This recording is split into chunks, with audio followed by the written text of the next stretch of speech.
رسوله الکریم اما بعد فاعوذ باللہ من الشیطان الرجیم بسم اللہ الرحمن الرحیم رب اشرح لی صدری ویسر لی امری واحلل عقدۃ من لسانی یفقہوا قولی آمین یا رب العالمین۔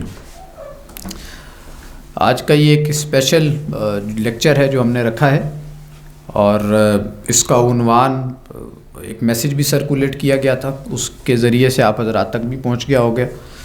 وہ ہے ڈاکٹر اسرار احمد رحمہ اللہ کی دینی اور عمرانی فکر۔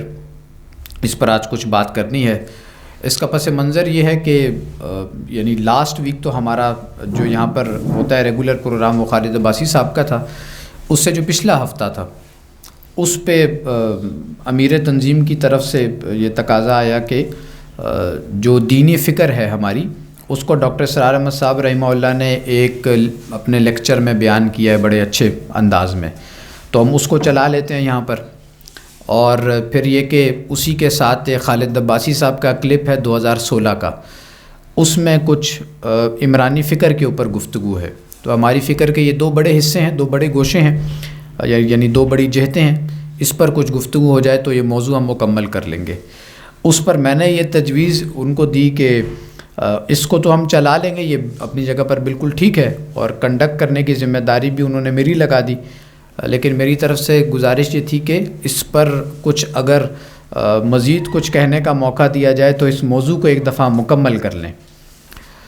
تو یہی پھر طے پایا ہمارے ہاں، لیکن یہ کہ جب اس پروگرام کو ہم کنڈکٹ کرنے کے لیے بیٹھے تو پھر وہی موضوع اتنا لمبا تھا، اور جیسے کہ آج بھی ہم نے وقت تو 7:40 کا دیا تھا، لیکن شروع ہم نے 8 بجے کی ہے 20 منٹ کی تاخیر سے، تو اس دن بھی کچھ اسی قسم کا معاملہ ہوا، اور آخر سے پھر ظاہر ہے وقت بچتا نہیں ہے، تو پھر اس موضوع کو ہم انہی 2 کلپس کی حد تک سن کر ہی اکتفا کیا، اور یہ طے پایا کہ ایک الگ موضوع رکھ کر اس پر باقاعدہ پھر گفتگو کر لی جائے۔ تو آج کی نشست پھر اس لیے ہم نے رکھی ہے، اور آپ تمام حضرات کا شکریہ کہ آپ حضرات جو بھی موسم ہے اور سفر ہے اس کی صعوبت برداشت کر کے تشریف لائے ہیں۔ اللہ تعالیٰ ہم سب کا آنا بیٹھنا جو کچھ بھی ہم سمجھیں یہاں اس کو قبول فرمائے۔ تو وائٹ بورڈ کی مدد سے ہی چلیں گے انشاءاللہ، اور کوشش ہوگی کہ یعنی 2 طرفہ ہم اپنی گفتگو رکھیں تاکہ سیکھنے سکھانے کا معاملہ جو ہے وہ چلتا رہے۔ عنوان ہے اس کا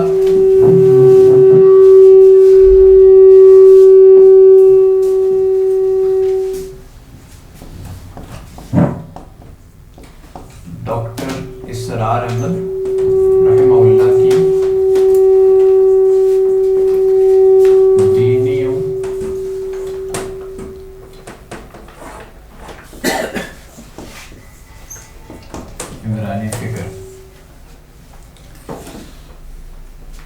اسی عنوان جو لکھا ہے اسی کی ترتیب سے ہی انشاءاللہ گفتگو اپنی کور کریں گے۔ تو یہاں جو پہلا سوال آتا ہے وہ یہ ہے کہ ڈاکٹر اسرار صاحب کون ہے؟ ہاں جی، کون ہے ڈاکٹر اسرار صاحب؟ موٹا تعارف۔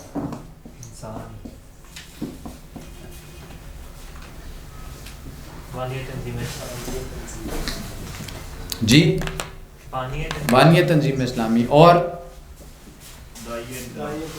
داعیہ انقلاب، داعیہ قرآن، انجمن خدام القرآن کے پہلے صدر مؤسس، تحریک خلافت بھی شروع کی، اس کے بھی داعی، ایک مشہور عالم دین اور اسکالر وغیرہ وغیرہ۔ تو ہم نے انہی کی ہی جو دینی اور عمرانی فکر ہے اس کو یہاں پر سمجھنے کی کوشش کرنی ہے انشاءاللہ۔ اور پہلے بلکہ زیادہ بہتر یہ ہے کہ ہم اس ترتیب پر چلیں کہ یہ فکر کسے کہتے ہیں۔ فکر ہم بہت کرتے ہیں، تو فکر کس شے کو کہتے ہیں؟ ہاں جی، سوچ، نظریہ، نچوڑ، کسی بھی اس میں سوچ فکر کی جو نتیجہ نکلا اس کا سوچ فکر کا نچوڑ۔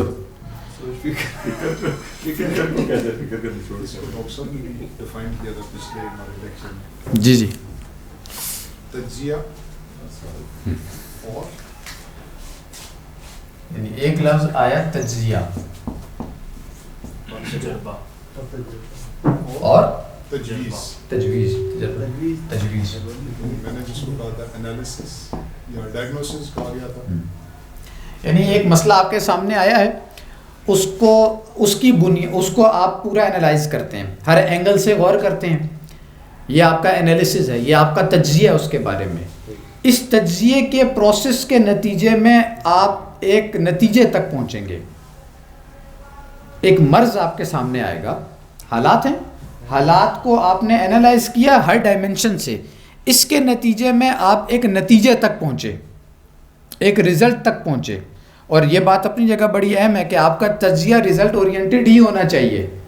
یعنی اس کا مطلب کیا ہے؟ اس کا مطلب یہ ہے کہ آپ اگر تجزیہ کریں تو وہ محض ذہنی عیاشی کے لیے نہ ہو، بلکہ یہ کہ سنسیریٹی کا تقاضا یہ ہے کہ وہ رزلٹ اورینٹڈ ہونا چاہیے. اس کے نیچے اگر تشخیص بھی لکھ دیں آ جاتے ہیں اس پہ. تو اس کے بعد آپ نے جو بھی آپ کے سامنے حالات و واقعات تھے اس کو آپ نے انالائز کیا بھرپور انداز سے، اور اب آپ نے ڈائگنوز کر لیا کہ یار مسئلہ اس کا جو ہے نا وہ یہ والا ہے. اب اس مسئلے کو سامنے رکھتے ہوئے آپ تجویز کریں گے علاج اس کا. تو اس کے ساتھ جو چیز یعنی درمیان میں آئے گی وہ ہے تشخیص. جی. اور علاج مطلب تجویز علاج ہی ہے نا. یعنی یہ آپ کا تجزیہ یہ انالیسز ہے، تجویز آپ کی یہ علاج ہے. ٹھیک ہے. ایک تو ہو گئی یہ ڈیفینیشن، اس کو اور کھولیں فکر کو، لفظ فکر کو، فکر کی ہم بات کر رہے ہیں. 3 اور لفظ اہم ہیں، اس کو بھی ذرا ذہن میں رکھیں.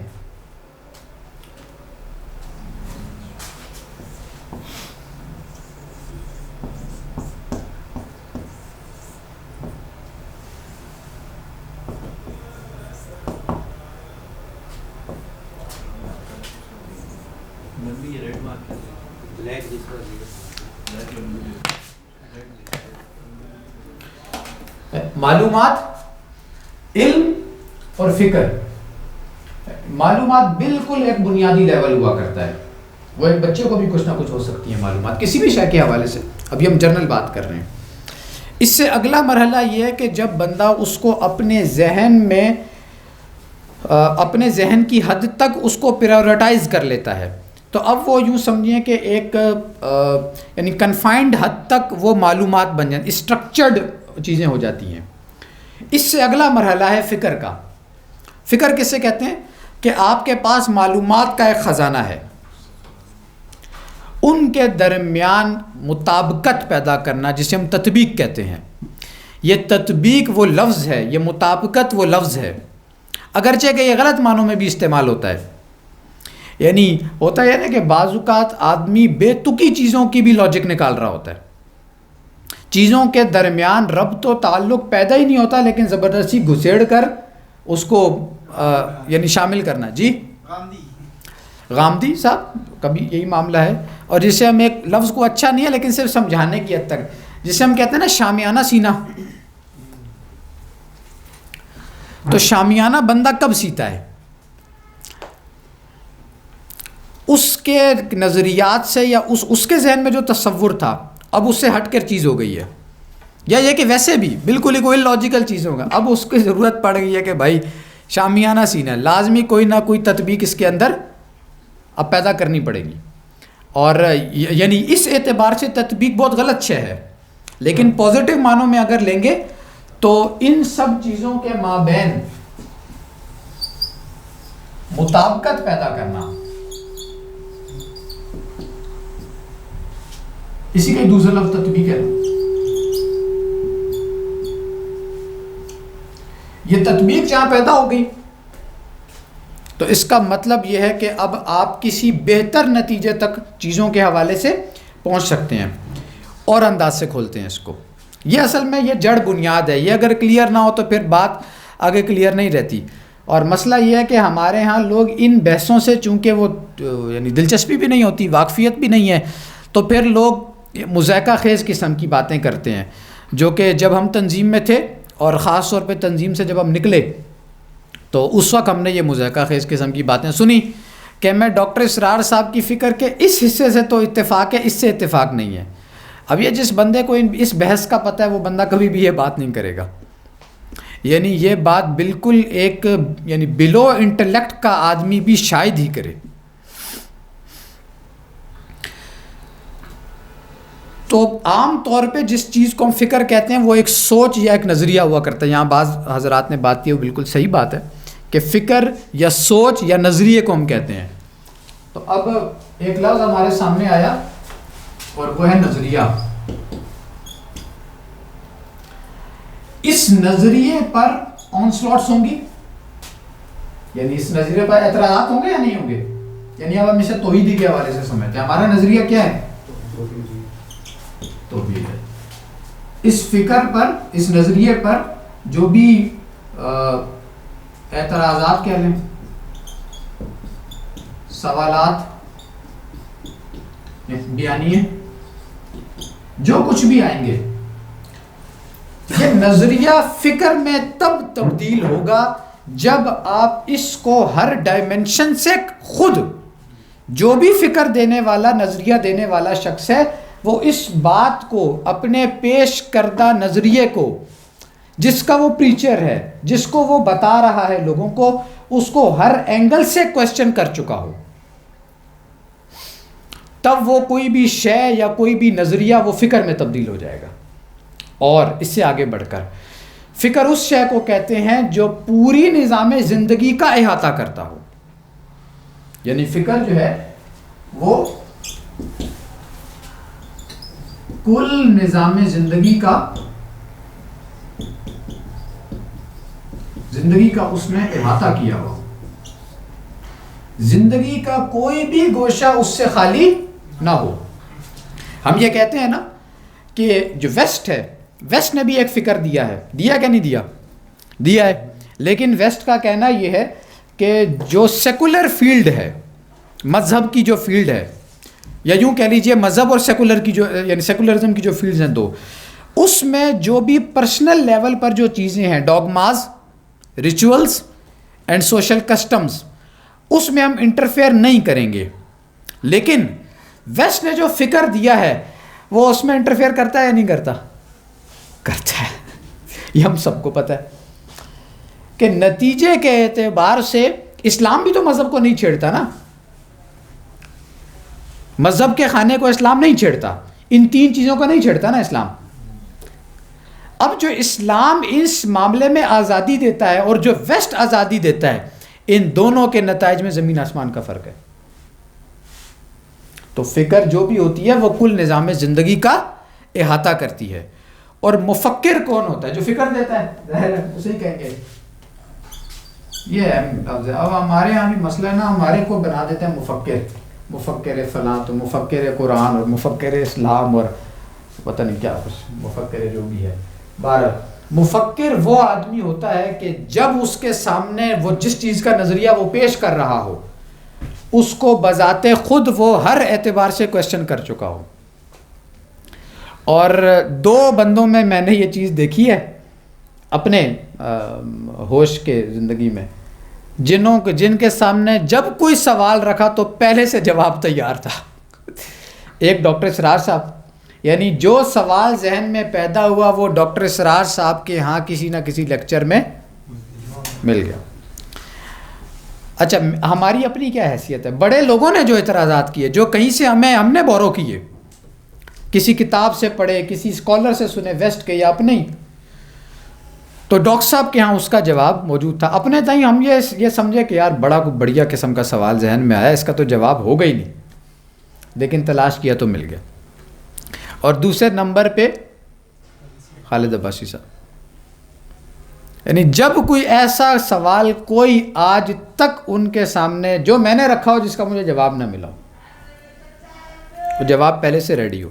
اچھا، یہ بات بھی انہی سے ہی سمجھی پھر وہ تفصیل سے کہ بعض جگہوں پہ تو یہ بھی لگتا ہے، خیر یہ بات کوئی ذرا اور طرح کی نہ ہو جائے، لیکن صرف سمجھانے کے اعتبار سے عرض کر رہا ہوں کہ ایک آدمی جیسے خالد عباسی صاحب، سب کو پتہ ہے یہ بات کہ خالد عباسی صاحب کی محنت سے یہ شبان المسلمین، یعنی انہی کا انیشیٹو تھا آغاز میں، باقی سب نے کنٹریبیوٹ کیا، اس میں کوئی شک نہیں، لیکن آغاز انہوں نے کیا. تو کیسے ایک بندہ اتنی بڑی جماعت بھی اس نے پھر وہ کر لی اور یہ کہ کھڑا بھی رہا. تو وہ اندازہ وہ کلیئرٹی، اور یعنی کلیئرٹی کے معاملے میں بعض جگہوں پر یہ لگتا ہے کہ شاید خود ڈاکٹر اسرار صاحب سے زیادہ کلیئرٹی خالد عباسی صاحب کو ہے بعض جگہوں پر، مکمل طور پہ نہیں، بعض اعتبارات سے. اور یہ آپ کو نظر آئے گا منہج کے بعض معاملات میں، ان چیزوں میں بھی. تو مفکر آدمی وہ ہوتا ہے کہ جو خود اس چیز کو، جس چیز کا وہ پریچر ہے، پریچ کر رہا ہے، ایجوکیٹ کر رہا ہے، اس کو ہر اعتبار سے کراس چیک کر کے نتیجے تک پہنچ چکا ہو. کوئی بھی سوال اس کے مفکر کے سامنے کوئی سوال نیا سوال نہیں ہوتا. یہ انبیاء کرام جتنے بھی ہوتے ہیں یہ سارے مفکر ہوتے ہیں اپنی ذات میں. جب بھی یہ دنیا یہاں سے وہاں ہو جائے یہ نہیں ہلتے، کلیئرٹی بہت ہوتی ہے. باقی ہے کہ اللہ تعالیٰ ان کو پھر وہ معجزات بھی دکھا دیتا ہے، وہ اس میں پھر ایڈیشن ہے. لیکن اس حد تک یہ بات رکھیں ذہن میں. اچھا اس کو ایک اور انداز سے بھی ذرا سمجھ لیں. چارلز پرس بہت بڑا فلسفی تھا پچھلی صدی کا. 3 لفظ استعمال کیے ہیں اس نے. اہم ہے یہ بحث بھی، اس لیے میں نے کہا اس کو بھی یہاں پہ جوڑ دیا جائے.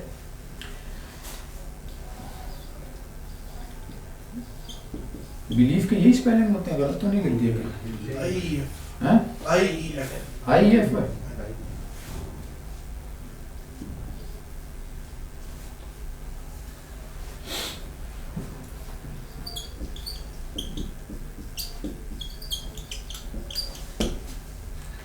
چارلز پرس کہتا ہے کہ ایک انسان کا بلیف ہوتا ہے، عقیدہ ہوتا ہے. اس عقیدے کے سامنے جب ڈاؤٹ کریٹ ہو جاتا ہے، ڈاؤٹ آ جاتا ہے. اب یہاں بلیف کو فکر کے معنوں میں لیں، یعنی فکر ہی آدمی کا بلیف بن جایا کرتی ہے نا. تو ایک اس کا عقیدہ، ایک اس کا بلیف ہے، ایک وہ نظریہ ہے کہ جس پر وہ چل رہا ہے. اس کے سامنے ایک ڈاؤٹ کریٹ ہو گیا. جب ڈاؤٹ کریٹ ہوا تو وہاں پر اس کا عقیدہ ڈاماڈول ہو گیا. اس عقیدے پر اب وہ پہلے کی طرح عمل نہیں کرے گا جب تک کہ ڈاؤٹ اس کے سامنے نہیں تھا. یہاں سے اس کا تھاٹ پروسیس سٹارٹ ہو جائے. اس دوران اس کا عمل کوئی خاص عمل نہیں ہوگا، معتبر نہیں ہوگا. مطلب ہوتا ہے نا، لوگ دین سے بھی دور ہو جاتے ہیں. ہم اپنے انداز سے اگر دیکھیں اس کو تو دین سے دور ہو جاتے ہیں لوگ، کہ نہیں ہو جاتے، لیکن ایک وقت میں جا کر پھر وہ واپس بھی آ جاتے ہیں. یہ تھاٹ پروسیس ہو سکتا ہے 10 سال کا ہو. امام غزالی نے لکھا ہے نا اپنے حوالے سے کہ میں اندر سے ملحد ہو گیا تھا ایک زمانے میں. امام غزالی، وہ چند سال کا ان کا تھاٹ پروسیس ہے، لیکن پھر وہ واپس آئے اور اب جو آ کر انہوں نے وہ ڈاؤٹ کریٹ ہو گئے اور دوبارہ بلیف جو تھا ان کا جو بھی ہے وہ بحال ہو گیا. تو جس شخص کا جو بلیف تھا وہ ڈاؤٹ کریٹ ہونے کے نتیجے میں جو تھاٹ پروسیس اسٹارٹ ہوا تھا، اس کے بعد جب وہ بحال ہو گیا، اس میں لازماً بات ہے کہ اس کے بلیف میں کوئی قطر بیوت بھی ہوئی ہوگی، کوئی ایڈیشن ہوئی ہوگی، سبٹریکشن ہوئی ہوگی، یہ سب کچھ ہے. آدمی کے سامنے جب کوئی سچویشن آتی ہے تو اس کے نتیجے میں وہ پہلے جیسا نہیں رہتا. یعنی ہم اپنے آپ کو دیکھیں نا، ہم تنظیم میں تھے، تنظیم کے بعد ایک پروسیس اسٹارٹ ہوا، ہم اس سے نکلے. کیا آج ہم سب کا ذہنی اور فکری لیول وہی ہے جو آج سے 5 سال پہلے تھا؟ یا ہم یہ سمجھتے ہیں کہ ہم بہتر ایک پوزیشن پر ہیں، ہم پہلے سے زیادہ چیزوں کو سمجھنا شروع ہو گئے ہیں الحمدللہ. فکر ہماری وہی ہے جو اس وقت بھی تھی، وہ صرف نام کی حد تک تھی پہلے. اب یہ ہے کہ بعض چیزیں سمجھ بھی آتی ہیں. تو جس جگہ پر جا کر آدمی کا ڈاؤٹ کریٹ ہو جائے اور پھر وہ سیٹل ہو جائے، وہ جس بھی طریقے سے سیٹل ہو، اس کے بعد آپ کا بلیف پہلے والا نہیں رہے گا، کچھ نہ کچھ اس میں تبدیلی ہو جائے گی. وہ ایڈیشن بھی ہو سکتی ہے، وہ سبٹریکشن بھی ہو سکتی ہے. بنیاد عام طور پہ بندے کی وہی رہتی ہے. اور اس کے بعد پھر یہ ہے کہ جو ہے وہ جس نتیجے تک پہنچے گا، اب آپ اس کو فکر کہہ سکتے ہیں. تو فکر کے حوالے سے جو چند چیزیں سامنے آئیں ان میں پہلے نمبر پہ کیا ہے؟ فکر ہم کسے کہتے ہیں؟ سوچ کو کہتے ہیں، نظریے کو کہتے ہیں.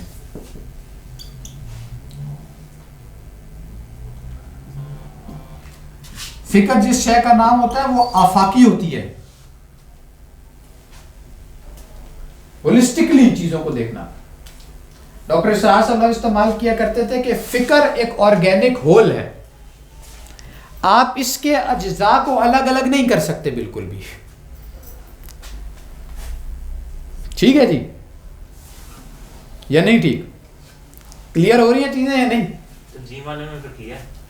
پک اینڈ چوز نہیں کرتے، سوال ہی پیدا نہیں ہوتا. یہ خیر ابھی بحث آ جائے گی آگے، جب اس پہ آگے بڑھیں گے تو پک اینڈ چوز. اب یہ وہ جو وہ کہتے تھے نا، سابقہ ناظم اعلیٰ تنظیم اسلامی کے حضرت بختیار خلجی صاحب کہ وہ ظاہر سرکولر وغیرہ وہ ایشو کرتے تھے. عاقب صاحب سے بھی ہم نے چیزیں سنی کہ وہ یہ بتایا کرتے تھے کہ ہمیں اساسی فکر سے تو اتفاق ہے لیکن جو باقی فکر ہے اس سے اتفاق نہیں ہے. تو بھئی آپ فکر کو بکھیر سکتے ہی نہیں ہیں, فکر کے ٹوٹے نہیں کر سکتے. ابھی آتے ہیں اساسی فکر سے اتفاق ہے, پھر نتیجہ کیا؟ ایک نتیجہ تو ہمارے سامنے ان کی خود کی شکل میں, یعنی کیا انقلابیت ہے تنظیم کے اندر. تو موٹی بات ایک یہ ہے کہ آپ فکر کو یو کانٹ ڈفرینشیٹ, آپ اس کے اجزاء بنا کے یہ ایک الگ جز ہے, فلانا ایک الگ جز ہے. اچھا پھر یہ باتیں بھی ہم تنظیم میں سنتے تھے بڑوں سے, یہ کوئی عام رفقا کی میں نہیں بات کر ذمہ دار, میرا ٹاکرا تو رہی ذمہ داران کے ساتھ ہے نا زیادہ تر, بعد میں آتے ہی کہ وہ 5-8 سال. اور یہ بات ہم سنتے تھے کہ یار یہ ڈاکٹر صاحب نے علمی چیزیں بیان کی ہوئی ہیں, یعنی ڈاکٹر اسرار صاحب یہ عزم تنظیم ہم نے پڑھا ہے ادھر پچھلے دنوں, کس قدر ہیکٹک زندگی اور فل آف ٹینشن اور اگریشن, اور مطلب ٹینشن چلے نہ کہیں اگریشن میں زندگی گزری ہے نا. کیا اس بندے کے پاس ویلا ٹائم ہے؟ تو یہ وحدت الوجود کا جو مسئلہ بیان کیا اس کا فکر سے کوئی تعلق نہیں, یہ محض ایک علمی مسئلہ ہے. حالانکہ وہ ساری زندگی بیان بھی کرتے رہے کہ میں نے ان چیزوں کو کیوں بیان کیا ہے. اسی طرح ارتقاء علی ایک بحث ہے, کیوں کرتے تھے ڈاکٹر صاحب؟ زندگی موت اور انسان ایک کتابچہ ڈاکٹر صاحب کا چند صفحات کا, لیکن انتہائی علمی لیول کا کتابچہ ہے. تو اس میں بہت ساری چیزوں کو ایڈریس کیا نا. ابھی جوڑتے ہیں ان کو, آپ کسی ایک کتابچے کا نام لے لیں ڈاکٹر صاحب کا, وہ اگر فکر سے نہ جڑتا ہو تو ہم آج یہ کہیں کہ ڈاکٹر اسرار صاحب کوئی مفکر تھے ہی نہیں. کسی ایک لیکچر کا آپ نام لیں. تو موٹی بات اس میں یہ سمجھنے کی. اب آگے بڑھتے ہیں. اب کیا ہے جی, یعنی چیزوں میں یعنی اس میں جو بات سامنے آئی کہ جتنے بھی اجزاء ہوں ان سب کو کو ریلیٹ کرنا, انٹر لنکڈ کرنا. جو شخص یہ کر لے اور اس کی بنیاد پر کوئی نتیجہ نکال لے اور اس میں تطبیق پیدا کرے, شامیانے والی تطبیق نہیں, جائز تطبیق, وہ تطبیق اگر پیدا ہو جائے تو اب یہ ایک کامل فکر آپ اسے کہہ سکتے ہیں. اور اسلام کی بنیاد ہم یہ سمجھتے ہیں کہ چونکہ یعنی جو نظریہ ہے وہ توحید ہے, اور اس کے اندر وہ ساری بات موجود ہے کہ جو پورے نظام زندگی سے بحث کرتی ہے. سر اس میں ایک کوسچن تھا. ہاں جی, یعنی ہم کہہ رہے ہیں فکر کو ہم بائی پارٹس یا ڈویژن نہیں کر سکتے, تو پھر یہ دینی اور عمرانی کیوں ڈویژن؟ ڈویژن ان معنوں میں کہ آپ ایک کو پک اینڈ چوز نہیں کر سکتے. وہ ٹھیک, یہاں کسی نے لفظ استعمال کیا تھا ڈویژن ان معنوں میں کہ آپ یہ کہیں کہ یار اس حصے کو میں مانتا ہوں, اس کو نہیں مانتا. یہ کام آپ نہیں کر سکتے بالکل بھی. یہ کام آپ کریں گے, اس کے نتیجے جو نکلیں گے وہ ابھی سامنے آ جائیں گے انشاءاللہ. نتیجے نکلے ہیں نا پیچھے.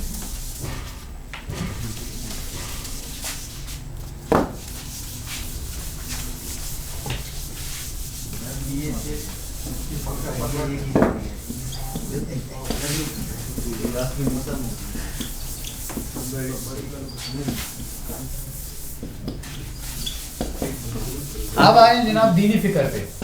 کپڑے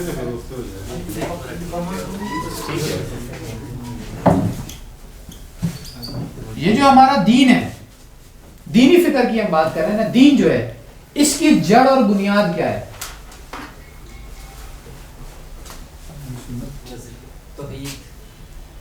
نہیں, توحید تو ایک نکل کے شے آئی نا اس میں سے, قرآن اور ایک ہمارے یہاں یہ لفظ جی قرآن و سنت ہی کا استعمال ہوتا ہے. اچھا جی, ایک ضمنی بحث یہاں پر آتی ہے, اگرچہ کہ بحث وہ اہم ہے, میں سے اشارہ دے دوں پھر اس پہ آیا اپنی جگہ پر ایک الگ موضوع بالکل, کہ سنت اور سیرت میں بھی فرق ہوتا ہے.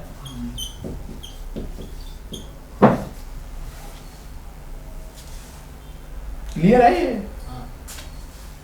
سنت اور سیرت میں بھی فرق ہے. مطلب اس کو یوں سمجھ لیں, موٹی بات, اقامت دین کی جو فرضیت ہے اس کا تعلق سنت سے ہے, ٹھیک ہے, لیکن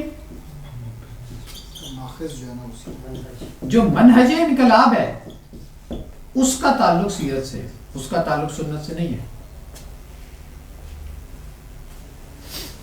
یہ بحث اگر کلیئر نہ ہو، اصل میں نے حوالہ اس لیے بھی دے دیا کیونکہ وہ یوتھ کلب پر ساحل عظیم صاحب نے آن سلاٹ شروع کی ہوئی ہیں، اس کے شروع میں انہیں بھی یہی مغالطہ لاحق ہے. جو بات انہیں مکی دور کو انہوں نے ذرا لتاڑا ہے نا، تو وہ بھی اسی مغالطے کا شکار ہیں. جب آپ کے سامنے یہ فرق واضح نہیں ہوگا تو آپ کیا کہیں گے کہ اچھا آپ ابھی مکی دور میں، ہم یہ کہتے ہیں کہ ہم مکی دور میں ہیں، تو مکی دور میں تو نماز فرضی نہیں تھی، نماز تو جا کر فرض ہوئی ہے 1190 میں. مکی دور میں تو روزہ فرض ہی نہیں ہے، حج فرض ہی نہیں ہے، زکوٰۃ فرض ہی نہیں ہے. یہ طلاق اور وراثت کے مسائل یہ سارے آ کر جا رہے ہیں مدنی دور میں. تو اس کا مطلب پھر یہ ہے کہ یہ سب چھوڑ دیں.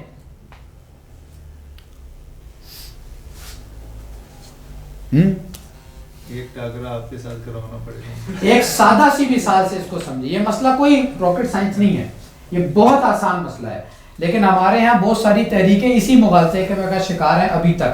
اور بہت سارے یہ جو میں نے جن صاحب کا نام لیا تو اس جیسے اور بھی موٹیویشنل اسپیکرز کو یہی مغالطہ لاحق ہے. جب ہی وہ چاہتے ہیں کہ اے جہاد آیا ساڈے کول تے پکڑو بندوقاں تے چڑھ دو. ایک سادہ سی مثال سے سمجھیں. نماز کا تعلق کس شے سے ہے؟ سنت سے نا. ابھی بات ہوگی اقامت دی. نماز کا تعلق قرآن میں آیا، حدیث میں اللہ کے نبی صلی اللہ علیہ وسلم نے پڑھ کے دکھائی، اور وہ ساری بات ہمیں پتہ ہے. نماز کیا چیز ہے؟ فرض ہے. اس فرض کو ادا کرنا ہے. تو نماز کی ادائیگی کا ایک منہج ہے یا نہیں ہے نا جی؟ منہج ہے. کیا کرتے ہیں جی نماز کے میں؟ سب سے پہلے وضو کون کرے گا بھائی؟ وضو کرتے ہیں، ٹھیک ہے. پھر کیا کرتے ہیں؟ پھر اقامت ہو گئی، پھر تکبیر ہو گئی،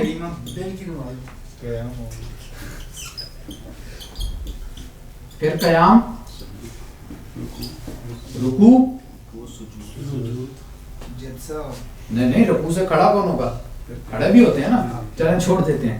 سجدہ، پھر جلسہ، پھر سجدہ، اور پھر تشہد، اور پھر سلام. یہ ہے نماز کا منہج. ٹھیک ہے جی. یعنی ایک کام کا کیا جانا ٹھہرا اور وہ کیا کیسے جائے گا وہ سیرت ہو جائے گی. کیا بات. یہ خدا کرے ہمارے لوگوں میں یہ فرق کرنا آ جائے چیزوں میں کہ یہ ہر چیز کے 2-3 پہلو ہوا کرتے ہیں. ایک اس کا یہ پہلو ہے، ایک اس کا یہ پہلو ہے. ہم اس کو چونکہ ہوتے ہیں جلدی میں، اکثر مطلب قوم کو ہی جلدی لگی ہوئی ہے نا، تو ہم پورا ہڑپ کیا تو چل گئے. اور اس کے بعد ہوتا یہ کہ اس قسم کی فکری بحثوں کے بعد ہم کھانا کھاتے ہیں رج کے، تو وہ جو گیا سارا ڈکار میں ختم. تو یہ فرض ہے. اس فرض کی ادائیگی کا ایک منہج ہے اور اس کی ترتیب یہ ہے. اسی طریقے سے یہ ایک فرض ہے اقامت دین کی جدوجہد. اس میں پہلے نمبر پہ نظریہ ہے، پھر جماعت ہے، اور پھر کیا ہے جی؟ تربیت ہے، پھر صبر ہے، پھر اقدام ہے، اور پھر تصادم ہے. ٹھیک ہے. اس ساری بحث میں ہم یہ کہاں کہہ رہے ہیں کہ آپ نے نماز نہیں پڑھنی، روزہ نہیں رکھنا؟ ہم یہ کہاں کہہ رہے ہیں؟ اس کا تعلق سنت سے ہے ہی نہیں.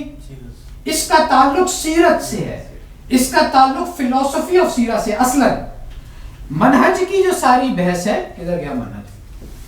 یہ فلسفہ سیرت ہے سارا. یہ میں سیرت بھی نہیں ہے، یہ سارا فلسفہ سیرت ہے. خیر اس کو میں یہیں ابھی روک لگاتا ہوں. اس پہ پھر کبھی تفصیل سے بھی، یہ موضوع اپنی جگہ پر بہت اہم ہے اس لیے میں نے اسے ٹچ کیا. خیر واپس آ جائیں جی. تو دین کی جو بنیاد ہے وہ کس پر ہے؟ قرآن و سنت پر. تو جب ہم دینی فکر کی بات کرتے ہیں تو اس کا مطلب کیا ہے کہ ہمارے دینی فکر کی جو بنیاد ہے، جس شے پر دینی فکر کھڑی ہے، اسٹینڈ کرتی ہے، وہ کیا ہے؟ قرآن و سنت. اب آئیں چیک کر لیتے ہیں. پہلی بات، اب پچھلے لیکچر میں جو حضرات موجود تھے وہ ذرا ہیلپ کرتے جائیں نا. پہلے نمبر پہ کیا ہے جی؟ ڈاکٹر صاحب نے دینی فکر میں پہلے نمبر پہ کیا بات بتائیے؟ اسلام مذہب ہاں جی 3 باتیں بتائی ہیں. اسلام کیا ہے؟ اسلام دین ہے. نمبر 2 دین ہے تو وہ اپنا غلبہ چاہتا ہے، یعنی کہ اقامت دین. اور جب ہم اقامت دین کی بات کرتے ہیں تو اس میں پہلے والے دونوں تینوں فرائض شامل ہیں، ٹھیک ہے نا، ان کو ہم اسکپ نہیں کرتے. ہم یہ امپلائڈ سمجھتے ہیں کہ اس میں وہ ساری بات موجود ہے، ٹھیک ہے جی. اور جب اپنا غلبہ چاہتا ہے تو اس وہ غلبہ کیسے حاصل ہوگا؟ منہج انقلاب نبوی. تو ان 3، یہ پہلی چیز یہ ہے، دوسری چیز یہ ہے، اور تیسری چیز یہ ہے. ان تینوں کی جڑ اور بنیاد یہاں ہے نا، ٹھیک ہے جی. تو یہ ہماری فکر کا، دینی فکر کا پہلا حصہ ہے، ٹھیک ہے جی. کوئی ابہام، کسی کو یہ سوال ہو یا اعتراض ہو کہ ان 3 چیزوں کا تعلق قرآن و سنت سے نہیں ہے.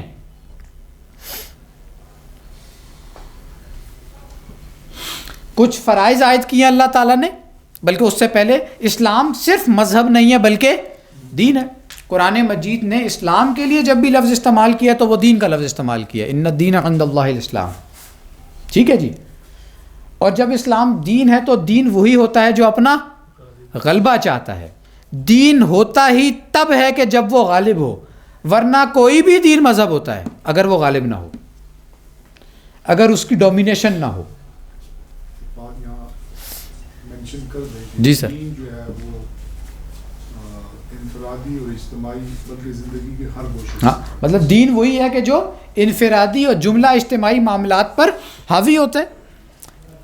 اور ہم یہ سمجھتے ہیں نا کہ وہ عقائد ہوں، عبادات ہوں، رسومات ہوں، سیاست ہو، معاشرت ہو، معیشت ہو، اس ضمن میں اسلام نے کامل رہنمائی فراہم کی ہے یا نہیں؟ تو اس شے کی بنیاد، جڑ کیا ہے؟ قرآن مجید ہے. یہ سارا ایکسٹریکٹ ہم نے کہاں سے کیا ہے؟ قرآن و سنت سے کیا ہے. نمبر 2 اقامت دین، اس کا تعلق بھی اسی سے ہی ہے. جب وہ دین ہے ہی وہ کہ جو غالب ہو، تو پھر یہ اس کا مطلب آئے غلبے کے لیے. قرآن نے اس کو ایکسکلوسیولی بیان بھی کر دیا 3 مقامات پر، هو الذی ارسل رسولہ بالہدی ودین الحق لیظہرہ علی الدین کلہ. ٹھیک ہے جی. جب یہ ہو گیا تو اس کے بعد اب اس کو امپلیمنٹ آپ نے کرنا ہے. اس کا تعلق کس سے ہے؟ نبی اکرم صلی اللہ علیہ وسلم نے جو طریقہ سکھلایا اس سے. ٹھیک ہے جی یا نہیں؟ کوئی کنفیوژن یہاں تک؟ کوئی سوال؟ ٹھیک ہے. تو ہمارے دینی فکر کا پہلا حصہ یہ ہے. اچھا، بالعموم جب ہم دینی فکر کی بات کرتے ہیں تو ہم اسی کی بات ہی کر رہے ہوتے ہیں، یہی 3 چیزوں کی، اس سے آگے کی بات نہیں کرتے. اور یہ بات اپنی جگہ بالکل درست بھی ہے. ایک بات جی سر. ضمناً جی جی. کہ اگر دین غالب نہیں ہے تو پھر وہ دین نہیں ہے. پھر وہ دین ہے ہی نہیں. یہی بات میں نے کی نا، پھر وہ دین ہی نہیں ہے، وہ مذہب ہے جو بن گیا آج. اور تصورات وغیرہ، میں نے پچھلے دنوں وہ تنظیم اسلامی کی دعوت میں ایک بحث آپ کو پڑھائی تھی، اسلام مذہب کیسے بنا. تو وہ بحث اگر ذہن میں ہے تو پھر سارا رونا ہی یہی ہے، سارا تصور ہی ہمارا پرورٹ ہو گیا ہے. حال ہی اس وقت یہی ہے، ہم اس کو نظام زندگی ماننے کو تیار ہی نہیں ہے. تو وہ تھا نا وہ محاورہ کہ نصف صدی کا قصہ ہے، 2-4 برس کی بات نہیں. تو اس تصور تک تو پہنچنے کے لیے 13 صدیاں لگی ہیں. 13 یعنی صدیوں کا قصہ ہے، 2-4 برس کی بات نہیں. خیر ایک سوال ہے جی سر. اگر اسلام خدا کرے کہ غالب ہو جائے پاکستان میں، اگر فرق کر کے کہ اس کا عملداری آ جائے باقی ممالک میں نہ ہو، تو پھر بھی ہم کیسے اسلام مطلب کہ دین بن گیا، یا مطلب کہ جب تک پوری دنیا میں نہ آئے؟ نہیں، وہ جہاں پر تو آ گیا تو ہم تو یہی کہیں گے نا کہ ہم نے تو غالب کر دیا اس کو. یہ باقیوں کی ذمہ داری ہے کہ اب وہ اسے غالب کریں. باقی دنیا میں تو غالب تو نہیں ہے نا. نہیں ہے، بھلے یہ بات صحیح ہے اپنی جگہ پر، لیکن نبی اکرم صلی اللہ علیہ وسلم نے بھی جب دین قائم کیا تو وہ عرب کی حد تک ہی تھا نا، باقی دنیا پہ تو نہیں آیا تھا. تو وہ اسلام دین ہی تھا اس وقت بھی. باقی اب یہ مطلب یہ تو ایک پروسیس ہے نا، آن گوئنگ پروسیس ہے کہ آپ نے اپنے ملک میں دین کو نافذ کر کے اکتفا نہیں کر لینا، اب اس کو پھیلاتے چلے جانا ہے. لیکن کسی ایک جگہ پر اگر وہ قائم ہو جائے، کسی ایک خطہ ارضی پر، ایک ریاست میں، تو بہرحال وہ دین بن جائے گا اسلام. اس خطے کے لحاظ سے. دوسرا یہ تھا نا کہ وہ جب قائم ہو جائے گا نا تو پھر وہ ڈھکا چھپا نہیں رہے گا, پھر نظریات بہت محتاج نہیں ہوگا. ایگزیکٹلی نظریات ایسے ہی ہے.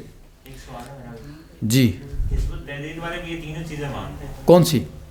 اسلام دین ہے, غلبہ چلتا ہے اور منہج بھی یہی ہے, تو انہوں نے کہاں پہ ٹھوکر کہی کہ وہ پھر نہیں منہج میں کھائی ہے نا, منہج میں کھائی ہے. نمبر 2 بعد میں آپ کو بتاؤں, ان کا جو تصور ہے نا فرائض کے حوالے سے وہ بہت خراب قسم کا تصور ہے. مطلب حزب التحریر کے ساتھ 2010 11 12 13 14 اس عرصے میں بہت بحثیں کی ہیں, بڑے بڑے لوگوں سے ملے ہیں. پنجاب کا اسپوکس میں پرسن آ رہا ہے کسی دن, اور یہ ساری بحثیں کر کے وہ اللہ کا شکر ہے کہ ان کو کنارے لگایا ہوا ہے. کنارے نہیں کہنا چاہیے, مطلب یہ کہ ان کے ساتھ بات چیت کی ہوئی ہے. ان کا مسئلہ کیا ہے اس کو سمجھ لیں اچھے طریقے سے. ہم فرائض کسے کہتے ہیں, ہمارا کیا تصور ہے فرائض کا, بتائیں جی جلدی جلدی. نہیں ہو پائی. ایمان, عبادت, شہادت, اقامت. ٹھیک ہے جی, ان 2 چیزوں سے ان کو کوئی بحث ہی نہیں ہے. جبھی وہ نصرہ کے لیے بھی کہتے ہیں کہ جس طبقے سے نصرہ لینی ہے اس کے لیے یہ لازم نہیں ہے کہ وہ ان 2 چیزوں پر عمل پیرا بھی ہو. وہ اس کو لے کر چل رہے ہوتے ہیں اور اس کے لیے وہ جو بھی ان کا نصرہ کا تصور ہے. تو فرائض کا تصور بھی ان کا وہ کوئی ٹھیک تصور نہیں ہے. جی حزب التحریر. اچھا جی آگے چلتے ہیں. تو وہ چونکہ ہم نے ڈاکٹر صاحب کے لیکچر کے ساتھ کنیکٹ کرنا ہے تو تیزی کے ساتھ باقی 3 چیزوں کو بھی کور کر لیتے ہیں. دوسرے نمبر پہ دینی فکر کا دوسرا حصہ کیا ہے کہ اس وقت مسلمان امت یہ عذاب الہی کی گرفت میں ہے. عذاب استیصال تو نہیں آنا اس پر, لیکن بہرحال یہ کہ عذاب الہی کی گرفت میں ہے. اس کی بھی جڑ اور بنیاد قرآن و سنت میں موجود ہے یا نہیں؟ ظاہر ہے موجود ہے, سارے حوالے ہم وہیں سے تو لے کر آتے ہیں. اس کا تعلق کس سیاسی ہے ویسے؟ چلیں ایک اور فکر کا ایک اور گوشہ بھی یہاں پر اس کو بھی ٹچ دے لیں. یاد ہے جی یہ جو بحث ہم کرتے ہیں, ہم یہ کیوں کہتے ہیں کہ یار اگر تم نے دین قائم نہیں کیا نا مارے جاؤ گے. اللہ کے ساتھ عہد سے رسول کے تھوڑا اور کھولیں, آپ صحیح کہہ رہے ہیں بالکل. 2 اینگلز ہیں نا, ایک تو بنی اسرائیل والا بھی وہی ہم پہ لاتا ہے, دوسرا وہ تجدید عہد والا جو ہے ہمارا سارا. ٹھیک ہے یہ بات تھوڑا اور کھولیں. اس کے لیے ایک لفظ استعمال ہوتا ہے ہمارے یہاں, جب رسول کو انکار کر دیتے ہیں خطاب آتا ہے وہ عذاب استیصال آتا ہے. عذاب استیصال اس پہ بھی آنا, لیکن اس امت پہ تو ظاہر ہے وہ تو ادھر بھی نہیں آتا تھا. امت پہ تو کبھی بھی نہیں آئے گا. نہیں سر, امت پہ تو پچھلی قوموں میں بھی نہیں آیا. رسولوں کے ساتھ جو لوگ نکلے اگر ان کی وہ امت سمجھی جائے تو وہ تو ان پہ تو نہیں. امت سے مراد اصل میں ہم قوم ہی لے رہے ہیں نا اس وقت. تو قوم لے رہے ہیں تو پھر جنہوں نے نہیں مانا ان پہ عذاب استیصال آیا. نہیں اس امت پہ تو نہیں آیا نا, آئے گا قیامت کی صورت میں تو آئے گا. نہیں وہ عذاب استیصال ان معنوں میں نہیں ہے, وہ اور بنیاد ہوتی ہے. وہ اصل میں اسی عذاب استیصال کے بعد اگلا رسول آ جانا ہوتا ہے. وہ اصل میں قیامت کے خاتمے کا ایک پلان ہے اللہ تعالیٰ کا, اس کو آپ اس سے کنسیڈر نہیں کر سکتے.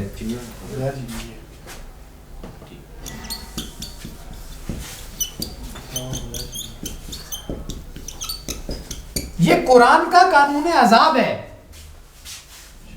کہ ایک وہ قوم جو زمین پر اللہ تعالیٰ کی ریپریزنٹیٹیو ہو, اگر وہ اپنے عمل سے اللہ تعالیٰ کو مس ریپریزنٹ کرے گی فَقُطِعَ دَابِرُ الْقَوْمِ الَّذِينَ ظَلَمُوا وَالْحَمْدُ لِلَّهِ رَبِّ الْعَالَمِينَ. کافر قوم کی جڑ کاٹ کر رکھ دی ہم نے. ادھر بھی ایسے ہی ہوگا نا, کدھر قیامت کے وقت بھی ایسے ہی ہوگا. قیامت کا جو معاملہ مختلف ہی مسئلہ, اس کو چھوڑ دیتے ہیں ابھی. ٹھیک ہے. اچھا جی, تو یہ قرآن کا قانون عذاب ہے, اور یہ قرآن کا قانون عذاب قرآن میں ہی بیان ہوا ہے. قوم عاد ہو, سمود ہو, اس اعتبار سے ہم یہ کہتے ہیں کہ تم نے یہ ملک بنایا اسلام کے نام پر وغیرہ وغیرہ, وہ سارا چیزیں بلڈ کر کے. اور وہ بنی اسرائیل کے, وہ جو عبداللہ بات کر رہے تھے کہ بنی اسرائیل کے ہاں یہ تھا کہ انہوں نے اپنے عمل سے اللہ کو مس ریپریزنٹ کیا تو عذاب آ گیا. وہ نمائندہ امت تھی اللہ کی. تیسرے نمبر پہ یاد ہے جی کسی کو؟ پاکستان کے پاس جی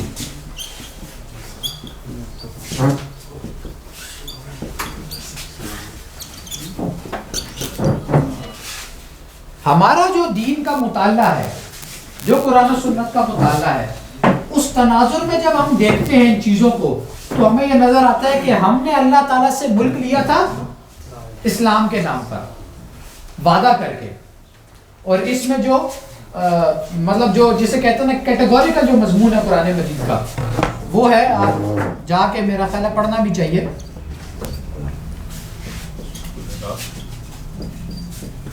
سورہ توبہ آیات 75 تا 77، وَمِنْهُمْ مَنْ عَاهَدَ اللَّهَ لَئِنْ آتَانَا مِنْ فَضْلِهِ، اور لوگوں میں ایسے بھی ہیں کہ جنہوں نے اللہ تعالیٰ کے ساتھ یہ وعدہ کیا، لَئِنْ آتَانَا مِنْ فَضْلِهِ، کہ اگر تو ہمیں اپنے فضل سے نوازے گا، لَنَصَّدَّقَنَّ وَلَنَكُونَنَّ مِنَ الصَّالِحِينَ، تو ہم صدقہ بھی خوب کریں گے اور عمل بھی اچھے کریں گے۔ فَلَمَّا آتَاهُمْ مِنْ فَضْلِهِ، پس جب اللہ تعالیٰ نے اپنے فضل سے نواز دیا، ہمیں بھی ملک چاہیے تھا، ہم بھی کہہ رہے تھے کہ اللہ ہندو اور انگریز کی دوہری غلامی سے نجات دے تو اسلام نافذ کریں گے۔ فلما آتاہم من فضلی، جو اللہ تعالیٰ نے فضل سے نواز دیا، بخلوا بہ، بخل سے کام لیا، وتولوا، اور پھر گئے، وہم معرضون، اور تم تھے اعراض کرنے والے، وہی قائد اعظم کی جیب کے کھوٹے سکے۔ فَعَاقَبَهُمْ نِفَاقًا فِي قُلُوبِهِمْ، تو اس کے نتیجے میں یہ جو بد عہدی کی ہے تم نے اللہ سے، اس کے نتیجے میں ہم نے نفاق کا مرض تمہارے دلوں میں پیدا کر دیا، تمہارے اندر پیدا کر دیا۔ تو یہ بھی جو ساری بنیاد ہے وہ کس پر ہے؟ قرآن و سنت پر۔ ہاں جی، اچھا، تاریخی حقیقت دیکھیں اگر پاکستان بننے کے بعد، تو جیسے بھی ذکر کیا ہے، قائد اعظم نے مینشن کر دیا تھا کہ جیب میں کھوٹے سکے ہیں، یعنی شروع سے ہی ملک ان لوگوں کے ہاتھوں میں، اقتدار یعنی ان کے ہاتھ میں گیا جو کھوٹے تھے، یا ہو سکتا ہے وہ سودے بازی کر کے آئے انگریز اور ہندو کے ساتھ۔ تو یہاں پہ ہم دیکھتے ہیں کہ عوام میں بہرحال اس چیز کی ایک تڑپ تھی، ایک بیداری کا جذبہ، یعنی بیداری تھی، جو جماعت اسلامی کی اگر آپ دیکھیں عوامی تحریک تھی ظاہر، اور اس سے آگے بڑھ کے پھر جمعیت، اور پھر یہ معاملہ چلتا رہا۔ عوامی سطح پہ اگر دیکھا جائے تو دائی آتے بھی رہے، عوام کو جگانے کی کوشش بھی کرتے رہے، عوام میں جوش پیدا بھی ہوا، لیکن یہ اوپر جو یعنی اشرافیہ کی طرف سے جن لوگوں کے ہاتھ میں اقتدار تھا، ان کی طرف سے اس ملک کو بہت زیادہ نقصان پہنچایا گیا۔ تو کیا یہ زیادہ قصوروار وہ اشرافیہ یا وہ مقتدر حلقے نہیں ہے ایز کمپیئر ٹو عوام، یا اس کو پاکستان کے یعنی اس وقت جو سچویشن ہے اس کا مورد الزام عوام سے؟ میں سمجھ گیا ہوں، سوال یہ ہے کہ وہ اشرافیہ کن میں سے ہے؟ عوام میں سے شروع سے نہیں ہے، تو انہی میں سے نا۔ ایک بات یہ، نمبر دو، عوام نے وہ ایک جذبہ اس وقت تھا، اس کو کیش کرنا چاہیے تھا مولانا مودودی کو، جماعت اسلامی کو انہوں نے نہیں کیا۔ اگر اسی رخ پر چلتے رہتے، ڈاکٹر صاحب نے لکھا نا، بیان کیا کہ اگر اسی رخ پر چلتے رہتے تو کب کی اسلام کی جو منزل ہے نظام کی وہ حاصل ہو چکی ہوتی، اس منزل تک ہم پہنچ چکے ہوتے۔ لیکن اس کے بعد عوام نے کیا کیا ہے اسلام کے لیے؟ یعنی ایک دفعہ جذبہ پیدا ہوا، بس وہ جذبہ ختم ہو تو بس چھوڑ کے بیٹھ جائیں۔ وہ جو داعیان دین آئے ہیں انہوں نے کیا کیا نہیں کیا اس قوم کو جگانے کے لیے؟ تو قوم کے لچھن، قوم نے جو گل چھرے اڑائے ہیں، یعنی قوم کی پریورٹیز کیا ہیں وہ ہمارے سامنے ہیں بالکل۔ ان کو دین پریزنٹ بھی تو نہیں کیا گیا، کیوں نہیں کیا گیا؟ یہ ساری شخصیات جو بھی ہیں سب نے کی ہے پراپرلی، مجموعی طور پہ تو کیا گیا، انڈیویجولی آپ کہہ لیں چلیں بعض جگہوں پر ہوگا، ہاں سارا کام ہوا ہے۔ قوم کے اندر ایک جذبہ تو ہے، وہ جذبہ آج بھی ہے، وہ ناموس رسالت پر کٹ مرنے کے لیے آج بھی تیار ہو جائیں گے، لیکن وہ جو ہے نا شرط اول قدمی است کے مجنوں باشی، کہ پہلا اس کا تقاضا تو یہ ہے کہ خود دین پر عمل کرو، یہی منہج ہے نا ہمارا۔ کتنے ہیں جو عمل کرنے کے لیے تیار ہیں؟ تو کیا مطلب قوم کی سنسیریٹی کیا ہے اقامت دین کے لیے یا دین کے غلبے کے لیے؟ کچھ بھی نہیں۔ اس میں ایک اعتبار سے جو بات کر رہے ہیں وہ درست بھی ہے۔ اب گلگت جیسے خطے میں اگر مودودی صاحب کا کانسیپٹ تھا نا، تو یہ تھا کہ وہ گستاخ صحابہ ہیں اور فتنہ مودودی، اس قسم کا جب انٹروڈکشن تھا تو اس کی دینی فکر کیسے لوگ سمجھیں؟ بات یہ ہے کہ جن لوگوں نے یہ بتایا کہ یہ گستاخ صحابہ ہے، ان سے تو اللہ پوچھے گا کہ نہیں پوچھے گا کہ تم نے ایک شخص کے اوپر بیجا الزامات لگائے. لیکن جو فالو کر رہے تھے اندھے ہو کے وہ بھی تو قصوروار اپنی جگہ پہ ہے نا, کہ اصول کے جو ہے وہ حق اللہ تعالیٰ ہر شخص کے سامنے زندگی میں ایک دفعہ لا کھڑا کرتا ہے. اور ویسے میں یہ بات 100 سال پہلے کریں تو چلیں ویلڈ ہوگی نا. آج کیا مسئلہ ہے یار, انٹرنیٹ کا زمانہ ہے, چیچوں کی ملیاں بھی آپ چلے جائیں تو وہاں پر بھی آپ کو ہر چیز جناب وہ کیا 4G کے بعد 5G بھی آپ کو مل جائے گا. اب آ رہا ہے اس سال. تو یہ کوئی عذر اللہ تعالیٰ کے یہاں کوئی جینون عذر نہیں ہے بالکل بھی. اور آخری نمبر پہ جو حصہ ہے اس کا گوشہ وہ یہ کہ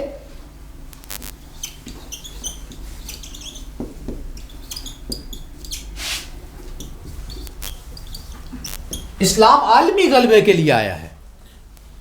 اب جو اسلام غالب ہوگا وہ گلوبل غالب ہوگا.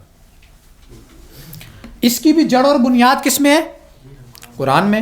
یعنی منطقی طور پر بھی دیکھ لینا, اللہ تعالیٰ نے اپنے رسول صلی اللہ علیہ وآلہ وسلم کو بھیجا یعنی کافۃ للناس بشیرا و نذیرا, تمام جہان والوں کے لیے بشیر و نذیر بنا کر. لیکن تاریخی طور پر یہ بات ثابت ہے کہ اللہ کے رسول صلی اللہ علیہ وسلم نے جو دین غالب کیا وہ عرب کی حد تک کیا. تو منطقی نتیجہ اس کا کیا نکلا کہ جب تک کل روئے ارضی پر اللہ کا دین غالب نہیں ہوگا, رسالت کا جو کام ہے, جو فرض ہے, وہ ادا ہی نہیں ہوگا. عرب کی حد تک آپ صلی اللہ علیہ وسلم کر کے چلے گئے, باقی ساری دنیا پر ذمہ داری کس کی لگا دی؟ امت کی, خطبہ حجۃ الوداع کے صدقے میں. ٹھیک ہے جی. تو یہ ہماری کیا ہے؟ دینی فکر. تو یہ تو بالعموم عبداللہ صاف کر دیں, یہ تو بالعموم ہمیں پتہ بھی ہوتی ہے.